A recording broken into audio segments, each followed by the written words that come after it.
जनाब कि आप जब इतना इंटरनेशनली पैसा लगेगा फूड जो है वो वेस्ट करने के लिए बचाई जाएगी। फिर ये है कि पानी उनको फ्रेश वाटर कैसे कंज़र्व करना है। ये भी इम्पोर्टेंट चीज़ है कि पाकिस्तान में मैं कल किसी से बात कर रहा था, तो वो कह रहे थे कि पाकिस्तान में जैसे गन्ना काश्त होता है, तो पाकिस्तान में गन्ना वो बहुत ज़्यादा पानी पीता है। तो आपका सारा पानी वहाँ चला जाता है। आप उन फसलों वो फसलें उगाएँ जो प्रोडक्टिव जो और हम चीनी भी इम्पोर्ट करते हैं बाद में। अब वो फसलें उगाएँ जो पानी भी कम लें, प्रोडक्शन भी ज़्यादा हो और एक्सपोर्ट भी ज़्यादा हो, तो इसका ताल्लुक साइंस एंड टेक्नोलॉजी से है। अब ज़ाहिर बात है पानी को कैसे महफ़ूज़ करना है, रिन्यूएबल एनर्जी सोर्सेज़ किस तरह जो है वो उनको लेके आना है। अब इंडिया जो है वो इसके लिए एप्रोप्रिएट लैंड प्रोजेक्ट देगा इस प्रोजेक्ट के लिए और जो फार्मर्स हैं उनको ये चीज़ें सारी मिलेंगी। इज़राइल जो है वो उसका जो प्राइवेट सेक्टर है, उसको वो इंडिया जो इनवाइट करेगा और उनकी जो एक्सपर्टीज़ आएँगी और वो सारी जो इनोवेटिव सॉल्यूशंस हैं, वो लेके आएँगे और जो इसको सस्टेनेबल बनाने के लिए इज़राइल इंडिया की मदद करने वाला है। और ये आप देखिए इज़राइल के साथ तो हमने ताल्लुकात ख़राब कर दिए हुए हैं, क्योंकि हम तो समझते हैं इज़राइल जो है वो तो इस्लाम का दुश्मन है। जब आपने हर चीज़ को मज़हब के एंगल से देखना है, तो आपने कारोबार क्या करना है? नबी पाक सल्लल्लाहु अलैहि वसल्लम भी तो यहूदियों से कारोबार करते थे। मैं इस्लाम का स्टूडेंट नहीं हूँ, आई एम नॉट जैसे वो कहते हैं ना कि कोई बड़ा इन डेप्थ में नहीं जानता, लेकिन आई एम अ मुस्लिम। तो क्या नबी पाक सल्लल्लाहु अलैहि वसल्लम या उस वक़्त इस्लाम जो है लोग कारोबार नहीं करते? आज पूरा मिडल ईस्ट जो है वो इज़राइल के साथ खुल रहा है, लेकिन पाकिस्तान में तो कहा जाता है जी कि आप तो पाकिस्तान का सौदा करेंगे क्योंकि हम अपने फैसले दिमाग से तो करते नहीं, हम तो फैसले करते हैं जज़्बात के साथ। अभी क्या करना है, हमारी रियासत को क्या चाहिए, इसका ताल्लुक हमारे दिमाग से नहीं, इसका ताल्लुक हमारे दिल से है। ख़ैर कोई बात नहीं, इसकी ज़ाहिर बात है कीमतें भी फिर कौमें ही देती हैं, इंडिविजुअल्स नहीं देते। ख़ैर, अब जो रही बात है वो चाहते हैं कि मैक्सिमम इसमें यील्ड ली जाए और फूड इनसिक्योरिटी को कैटर किया जाए साउथ एशिया में और मिडल ईस्ट में।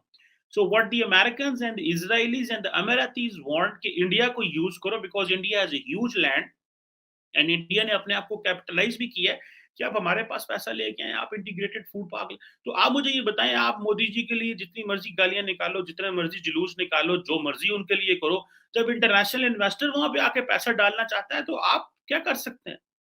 तो ये तो जो वो प्राइम मिनिस्टर मोदी की क्रेडिट रेटिंग ऊपर, जो रेटिंग है कितनी ऊपर चली जाएगी इवन नेक्स्ट इलेक्शंस के लिए। फॉरगेट अभी वो क्या कर रहे हैं, उनकी तो अगली रेटिंग बड़ी ऊपर चली जाएगी 2023 के लिए या 2024 का जो इलेक्शन हो रहा है। सो ये जो अब एक चीज है, और आप देखिए कि किस तरह वो अपने आप को प्रोजेक्ट एंड मार्केट करने लगे हैं। उधर वो क्वाड में बैठे हैं, इंडिया मिडल ईस्ट में जा रहा है, ये आपने देख लिया, इंटीग्रेटेड फूड पार्क्स की बात सुन ली।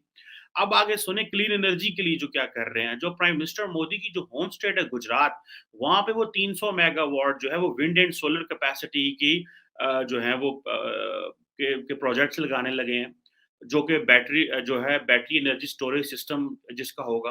अब US trade and development agency जो है, ये इसने एक फंड की थी फिजिबिलिटी, कुछ $330 मिलियन का यूएस का प्रोजेक्ट था।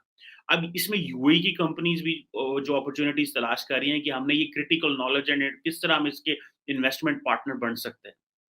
सो फॉरगेट फॉरगेट यहाँ पे कुछ भी नहीं है, यहाँ पे सिर्फ बिजनेस हो रहा है। So they are finding an opportunity, they are picking up India as a main country, जो कि आप देखें, जो what I find it, American ये समझते हैं कि अगर हमें इंडिया को इंसेंटिव्स देने हैं तो फिर उनकी फाइनेंशियल जो है वो हमारी तरह नहीं है पाकिस्तान, कि हमारा और अमेरिका के ताल्लुकात तो ट्रांजैक्शनल रहे हैं। उनके तो ट्रांजैक्शनल ताल्लुकात नहीं है, वो तो इक्वालिटी के बेस पे काम कर रहे हैं। जब $600 अरब का फॉरेन एक्सचेंज रिजर्व पड़ा होगा और उसके मुकाबले में $10 अरब का फॉरेन एक्सचेंज रिजर्व पड़ा होगा, तो फिर बात इक्वालिटी कितनी होगी? फिर वो हमें तो वो जूनियर पार्टनर समझते हैं और हम यहाँ पे कहते हैं नहीं जी हमें इक्वल पार्टनर, भाई इक्वल पार्टनर को किस तरह हमें ले सकते हैं? हमें ये बड़ी बात बुरी लगती है, but this is a reality. अब देखें कि वो इधर इतना पैसा लगा रहे हैं और आप आइंदा आने वाले दिनों में देखेंगे कि India will force the west and will force Americans कि वो किसी किस्म की पाकिस्तान को कोई मिलिट्री इक्विपमेंट और कुछ भी नहीं देंगे।